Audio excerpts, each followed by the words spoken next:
Hey boo, thanks so much for coming back to Be Style. You can do better. Let me show you what a good time looks like. On today's episode, I'm going to be sharing with you guys an update on my weight loss. I had a lot of people on Instagram asking me, Be Style, where's the video? So this is the update for you guys. I skipped last week because I only lost about 0.8 pounds and I was super busy. My daughter, we were planning for her to get ready for kindergarten and all that good stuff. And so there was a lot of stuff I had to do. So sorry for the delay, but I did want to share with you guys where I'm at. So if you're new to my channel, I've been documenting my weight loss journey. I started on April the 15th. I'm looking down at my notes. I started on April the 15th at 223 pounds, and I only have a picture of me at 224 because I had my clothes on. Today I sit before you at 195 pounds. So that is a total of, hey Siri, what's 223 minus 195? It's 28. 28 pounds down. So I'm very, very close to 30 pounds down. So my highest recorded weight was 230 pounds. A little bit before I started my journey, 227. And then when I started my journey, 223. So essentially well over 220 pounds is where I started. I am 10 weeks into my journey and I have lost almost 30 pounds, which is insane. A little over 2 months in, and I just can't believe it, you know. But I can believe it because I have been so consistent. Today is actually day 70 of me waking up every single day and going for my morning walks. I have not missed a day. There have been thunderstorms, and there has been rain, and there has been wind, and there has been sun. There have been hot days, and there have been freezing cold days. But no matter what, I have remained consistent and diligent in what I said I was going to do. And so I'm proud of myself for that. It's only by the grace of God, who has helped me, has made this I've made this a habit in terms of now I'm to the point in my journey that just waking up for my walk is just what I do at this point. It's like it doesn't even occur to me not to go. Actually, this morning when I woke up was the first morning that I can remember in a long time that I was super tired, but I did not hit the snooze button. I just got up, I did some stretching, I read my Bible, and I was out the door.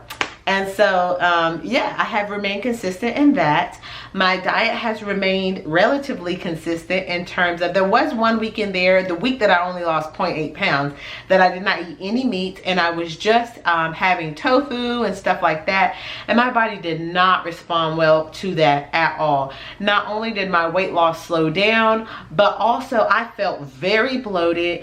I felt very swollen. My face felt swollen. My hormones felt weird. I was breaking out, which is something that I have not done this entire weight loss journey. I truly felt like my hormones were weird when I wasn't eating meat that week, and I'm not sure why. Perhaps I could look up the science behind that, but yeah, I'm not sure why. But that was not good for me, so I quickly went back to eating meat the following week. Yeah, the week of June 17th was the week that I stopped eating meat, and so then this past week was when I started back again. And only eating chicken is really the only meat that I have eaten. I'm trying to think.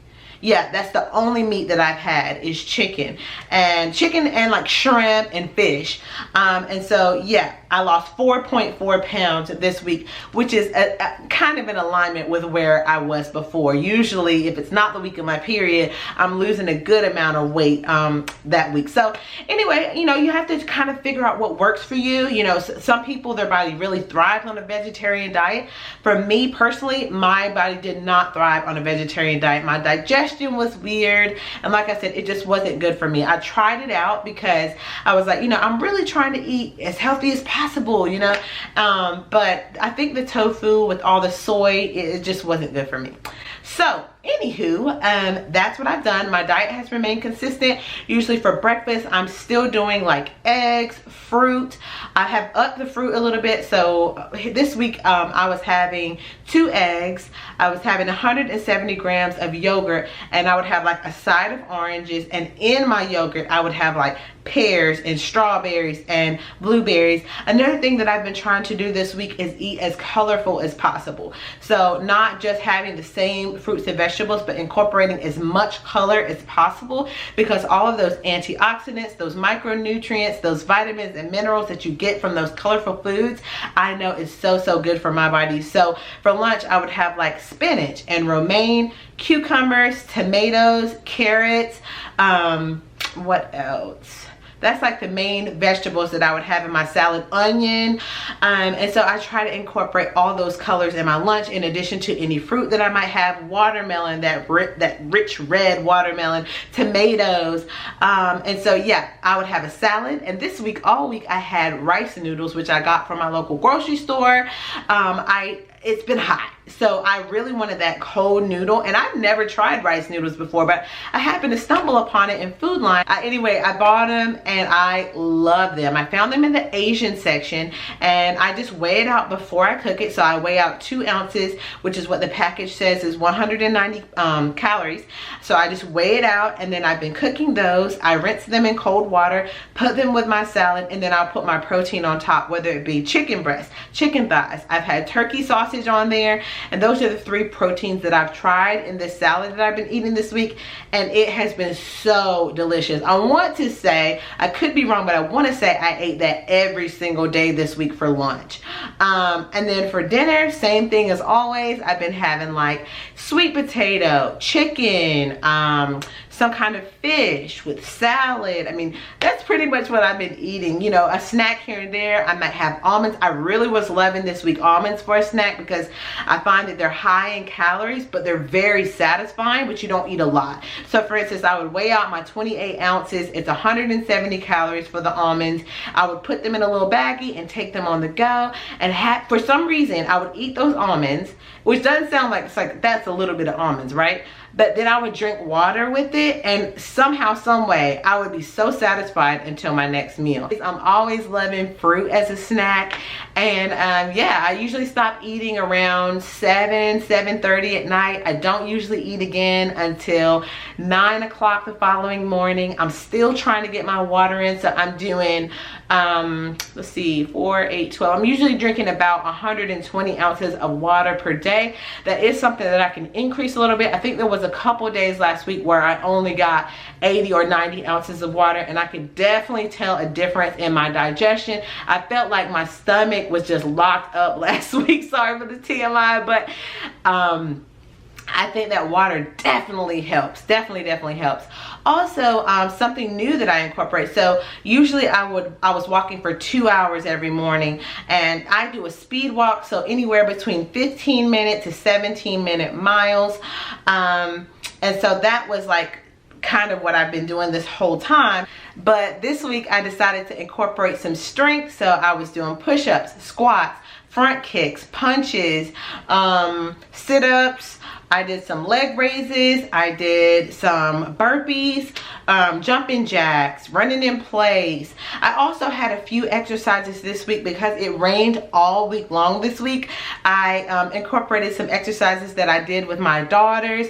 So we love the Grow with Joe on YouTube. She's so fun. We did one Encanto workout. We did like a baby shark for kids workout. So those little workouts like that, like you think like, oh, that's not making a difference, but there were some of those little quick workouts that I was getting upwards of 2,000 steps in, and that really does make a huge difference. You know, that's the difference between 8,000 steps in a day or 10,000, 10 and 22,000. Like, I'm sorry, 20 and 22,000. So it really does make a difference. And sometimes, you know, even with the more advanced workouts for adults, that my daughter usually doesn't hang all the way to the end. They're usually about 30 to 45 minutes, but I've been sprinkled those throughout my week, and those have really helped increase my step count. With the strength training, I was doing a little bit less walking, and there were some days where I was simply so busy that I was kind of showing up a little bit late, and like we got a new kitten, so I'm like trying to hurry up and get her milk. Like, she drinks formula, so I'm trying to get her stuff together, and so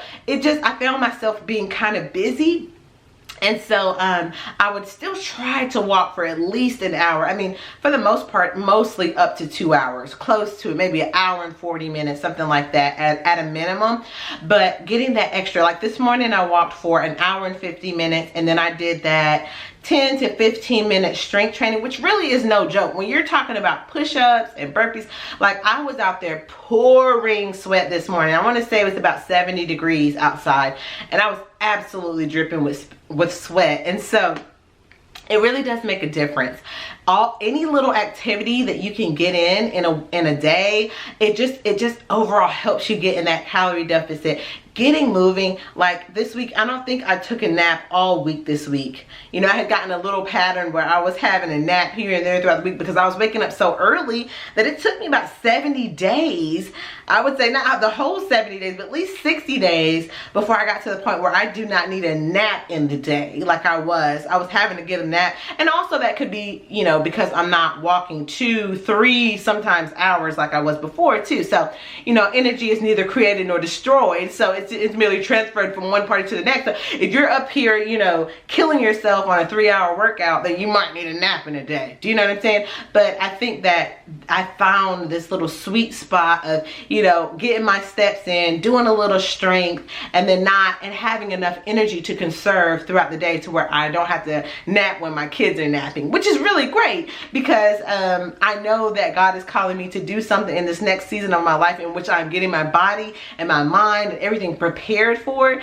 And so it's very possible that I could be going into a teaching role in the future. So the last thing I want to do is get used to having a nap in a day when I know that that's not going to be sustainable. So I'm actually very happy that I'm kind of walking away from, you know, having to get that daily nap in. So that's been really great. Overall, I'm very happy with my weight loss at this point. You know, I used to have this saying, like, if you stick to it for 3 months, your body will be completely changed. And I feel like for me, you know, I'm just so thankful that I'm at this 2-month mark and I feel so much better.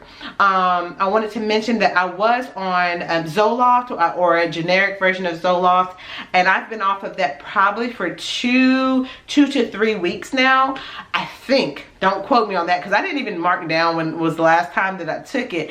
But it's been a good little minute since I took it, and I'm done with it. I'm totally done. Thank God, to the glory of God. I had no side effects coming off of it. I did wean myself off, so I, you know, was taking a smaller dose, and then I finally just cut it out altogether. But I'm so thankful that I'm off of that mental health medication. I'm no longer depressed. I'm no longer anxious. I really attribute all that to the spiritual growth that I've had in terms of just reading my Bible every day. Not just reading it, but studying it and memorizing scripture and really letting that get down in my heart. I'm watching my hands right now because I was accused in a video of throwing up gang signs. Oh my gosh, girl, if you're watching this video and I do something with my hands that you could perceive as being a gang sign, I don't know anything about gangs. Gang members, in my opinion, are just broke and need Jesus, honey. They ain't got nothing to do with me. I've never been a gang member. I don't know of any gang members. So I just thought that was kind of ridiculous, but I just want to throw that in there in case I am doing something with my hands. I am not a part of any gang, nor will I ever be, nor have I ever been affiliated with that. To me, that is just foolishness, but I wanted to throw that out there. I'm being careful with my hands because I don't know what some of y'all from some of these backwoods is talking about. Anyway, but yeah, so this has been a remarkable journey in terms of just taking a step away. Like I said, you know, I haven't been working the past couple months.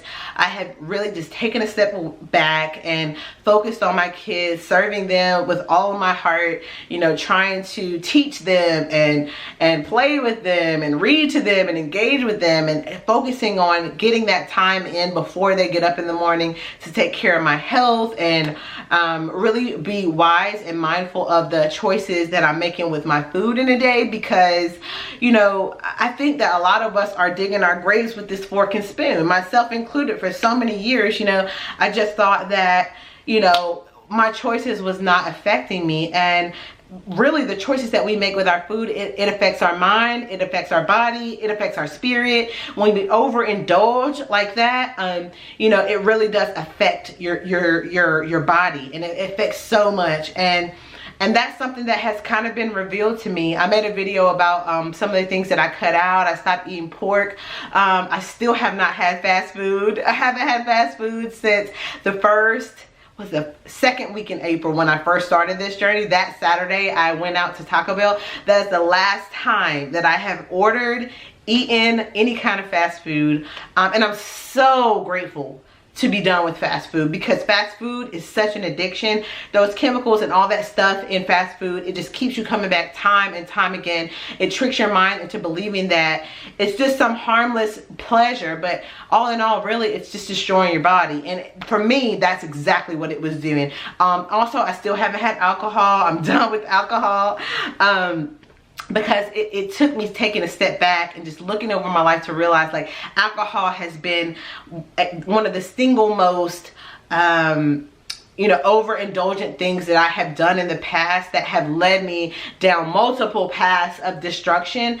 I was never an alcoholic to my knowledge, but there was times when I did abuse alcohol, just drink too much wine, and then you lose all kind of accountability, and you just kind of throw caution to the wind and just eat yourself into an oblivion. And I do think that that has helped tremendously, because, you know, if I'm drunk or tipsy, I might tell my husband, yeah, go out and get the Taco Bell and let's throw down, you know. But being of sound mind and in my own faculties has really helped me to make good decisions. And so, yeah, I'm just going to continue on this road. You know, I'm going to continue doing what I've been doing. I don't have any desire. I'm still having about 1,700 calories a day. That hasn't changed. I'm not going to change anything with my calories until I stop losing weight. So, yeah, that's where we are from now. I've talked long enough. I hope you guys enjoyed this video. If you like content like this, please give it a thumbs up. Don't forget to subscribe, and we'll see you in my next video. Bye! You can do better. Let me show you what a good time looks like. You can do better. I dare you to be wilder.